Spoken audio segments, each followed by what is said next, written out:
The Programme of Infrastructure Development in Africa is driven by strategic objectives aimed at fostering regional integration and driving Africa's economic growth. We caught up with Elsie Kanza. She's the Director for Africa at the World Economic Forum, and spoke to her about which infrastructure projects needed to be prioritized. Going back to the fact that our political leaders have prioritized 51 projects, that is really our starting point. And the list of those projects falls into three or four clusters. So one is energy, transportation is also important, water and ICT. Now, energy is probably the most critical aspect that drives the other industries, ICT included.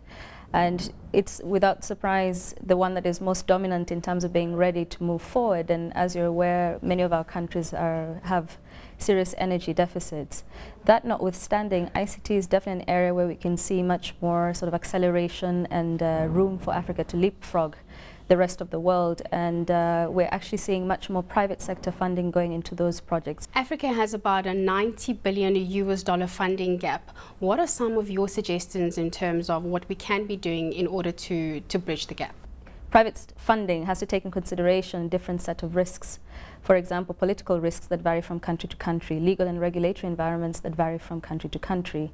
The capacities also vary from country to country. This is just the capacities to execute projects. And these are the elements that we're looking at using the business working group to say, by using a business lens, right, looking at this from a different perspective, not from a public sector perspective. How would they assess those different projects that would essentially get them to a point where they would be ready to make the investments necessary to bring these projects to fruition? If we have a look at countries like Rwanda, where they've had quite a few regulatory reforms and they've done extremely well, would you say that our African leaders have the government will to make the change? We're seeing it on different fronts. There's definitely a new sense of commitment and a new sense of urgency. PIDN itself is a case in point. It's actually building on past action plans and programs to accelerate investment in infrastructure. And there's really a new sense of momentum and a seriousness. Now, that is one, and this is one level of delivery. We have a plan. Now it needs to be implemented. And that will require another level of political will, but it will also require cooperation with different stakeholders. The political leaders cannot achieve it on their own.